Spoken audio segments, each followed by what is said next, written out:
back to another Gadget Lab show. I am Michael Calore. And I'm Nathan Olivares-Giles. And Nathan, what is that you have in your hands?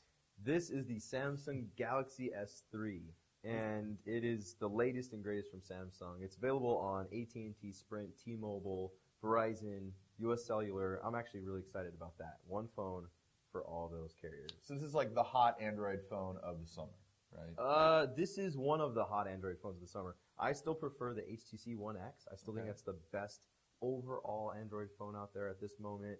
The Galaxy Nexus still has a, really dear place in my heart. But this is a fantastic phone. Top line specs, dual core processor, 2 gigs of RAM. It costs $200 on a 2-year contract.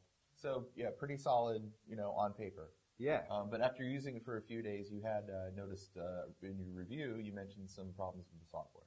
Yeah, well, it's fast, it's great, and it's a good phone. But there are some software quirks. There's a bunch of sharing features, sharing photos between phones, a lot of things that use near-field communications, but none of those features were too easy to use, and there's like 5 different ways to share a photo. I go over all that stuff in my review, which is actually live now at wired.com/reviews, but there's a lot. I mean, it almost feels like there's too many ideas in this phone for what this phone is actually pulling off right now. Okay. So the thing that I know we want to talk about is the S Voice, right? This is the Siri competitor? Yes. So the iPhone brought us Siri. You can talk to your phone, schedule appointments, check the weather.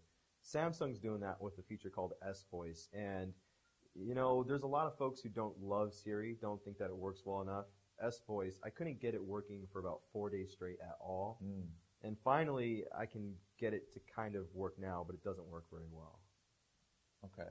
Now, I've noticed that a lot of the reviews said the same thing about it, which is that it only works about half the time and that it doesn't quite understand it and that it just feels half-baked. And you said the same thing in your review, even though when you could get it to work, all you could really get it to do is respond to you saying hello. Yeah. The most I could get it to say was, hello, nice to meet you. And just today, I actually got it to tell me what the weather was or to bring up my appointments for my calendar. Nice. I even got it to tell me how tall Mount Whitney is. So what do you think? Kind of gimmicky? Kind of cool? Where does it fall on the gimmicky cool spectrum? Right now, it's a cool gimmick. Is that a cop-out? I don't know. This is not going to change the way that you use your phone. It's not going to replace actually going and navigating and, just actually using the phone as you have done before. This is cutting-edge technology. It's really at the most infant stage right now, and Samsung doesn't have it even close to what Siri's doing right now. But they got a lot of money. They've got a lot of resources. Hopefully they'll figure it out. And it is where the industry is going because, with the launch of Siri and S Voice, and now LG has announced it's going to have its own competing voice recognition, voice command system. So yeah, I'm sure more to come, and it's probably just going to get better. Yeah, I actually got a statement from Samsung saying that they're working on it. Oh, okay. So they're going to be constantly improving. Yeah, they know there's some issues. Yeah, I'd really like to see Google get out ahead of this and come up with their own version. This way we don't have 15 different voice competitors, Yeah, well, we will before that happens, I'm sure. Yeah, probably. Well, we have to move on, so thanks for bringing in the phone again. As Nathan said, you can read his whole review at wired.com/reviews. And up next, Alexandra is going to join us, and she's going to tell us about some Windows developments. Alexandra's here. Yep, hello. You attended 2 Microsoft mobile events this week. Yes, I did. And the first one was for the Microsoft Surface, which was a really big secret up until the event. And they basically had us fly down to LA, and they didn't tell us where the location was until the day of. And then, lo and behold, at 3:30 p.m., they revealed this tablet, a Microsoft-branded tablet called the Microsoft Surface. And did you get some hands-on time with it? I got very limited hands-on time with it. Like about minutes? Yeah. Let's say around 2 minutes. Around 2 minutes. So what are your impressions of it? Now, also, we should make clear there were 2, right? There was a business one and a consumer one. Mm-hmm. There's one that's going to run on Windows RT, which is the consumer one, and one for Windows 8 Pro, which is the business one. Which one did you get to touch? I saw the Windows RT one, which was for consumers. And basically, the sort of marquee features of the Surface are that it has a kickstand, and it's a pretty nice kickstand. Microsoft is pretty obsessed with it. And then it has a cover, a touch cover. And what's so great about the touch cover is that it has a built-in keyboard and trackpad. Very cool. Now, did you get to try the keyboard? I got to put my hands on the keyboard, and it was the touch cover. So it was a flat, like pressure-sensitive touch cover, but they didn't actually let us type on it. Okay. We're thinking that it just might not be finished. Okay. Well, I suppose we'll have more on that when it arrives. Right, and it'll be coming in the fall when Windows 8 launches. Okay, so probably like October-ish or September-ish? I'm thinking October.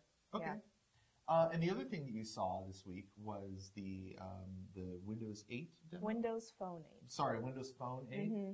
So that was at the Windows Phone Summit yesterday. So it was a really Microsoft-packed week, and basically they officially unveiled Windows Phone 8. And there were a lot of rumors going around about Windows Phone 8, and basically Microsoft confirmed a lot of those. Okay. It's gotten a lot of hardware updates. It'll support dual-core, well, multi-core chips. Because right now Windows phones have been stuck with single-core and right. they're not really hardware competitive with like Android. So now they'll actually be able to compete a little bit more in the mobile space. Pretty cool. And they'll also have NFC, micro SD slots, new screen resolutions. They'll support like higher resolution screens, and this mobile wallet thing, which is sort of becoming really popular. It's a payment system, like a tap to pay. Right, tap to pay, and then also kind of like the whole passbook, Apple Passbook. You can store all of your deals and third-party services directly in one app. So it looks like Windows Phone 8 is going to be the thing that's going to allow Windows phones to be market competitive, with, feature for feature with all the other popular Android phones. Yeah, and it's basically building out the whole Windows ecosystem because it'll be like shared core with Windows 8 and Windows Phone 8. That's awesome. That's good news. And when is that arriving? Also the fall. It's going to be a big fall for Microsoft. Okay, well, I suppose it'll be a completely different company in a year. Yeah, maybe it won't even be called Microsoft anymore. It'll just be called PhoneSoft or Surface Micro. Or Surface Smart Glass Company. All right, well, anyway, enough speculation about what their name change is going to be, but we're going to go to Robbie, who is going to show us some cool stuff for the inside of the car. Wow. So now Robbie's here. Hi, Robbie. Hey. You've got some pretty cool gadgets for living in your van. Well, you don't have to live in your van. Part-time, like maybe it's like your summer home. So I got some gadgets, some things you can plug into your car. And one of them is actually, it's like a slow cooker. It's made by Burton. You plug it into your car. Not the snowboarding company. Not the snowboarding company. Nothing to do with the snowboarding company. But this, you can make like a stew in here. And then this steamer, you could steam some vegetables. Oh, like asparagus. Yeah. So to make your van smell wonderful. Yeah, you make your van or your Lincoln Town car.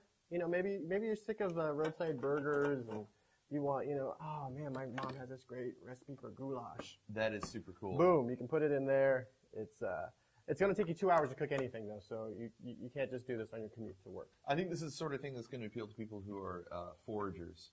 Yes. People who like to go out like mushroom hunting and maybe steal a couple of carrots from the garden. Yeah.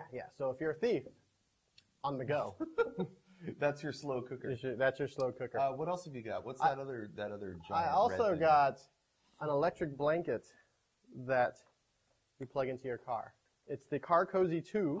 So it's like a Snuggie it's or like a blanket? So you can like you an get electric. it, It's and like an we electric could both blanket? like get underneath it. Oh. And then I would plug it in. It has a half-hour and 45-minute timer. Don't hit your mic. And you're just like, oh, that's so warm.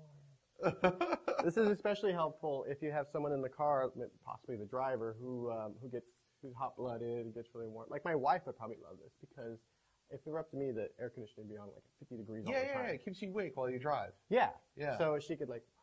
I'm just assuming that you're driving in this situation. Sorry. Yeah. So one of the things that I noticed about your whole gallery, which of course you can view in all of its glory on Gadget Lab. The Gadget Lab. Is that a lot of these products, like they all plug into the cigarette lighter, but they have different voltage requirements, and is that a concern for most people? I think for the most part, you should be okay. Most new cars. If you have an older car, there's always, if you're driving a 78 Mercury, there's more than, the voltage of your car is probably the least of your concerns. But, you should check your owner's manual to see how much voltage it's being put out, and also before you buy these things. But, a lot of people have vans and SUVs. Those And things are- 78 Mercuries. And 78 And you Mercuries. just managed to alienate all of them. Sorry. Those 4 people whose Mercuries are still running. Well, you know what? We love you and we want you to come back next week because that's all we have for this week. And we'll be back with hopefully some updates from the Google I/O conference, which is taking place here in San Francisco the last week of June. So until then, we'll see you next time.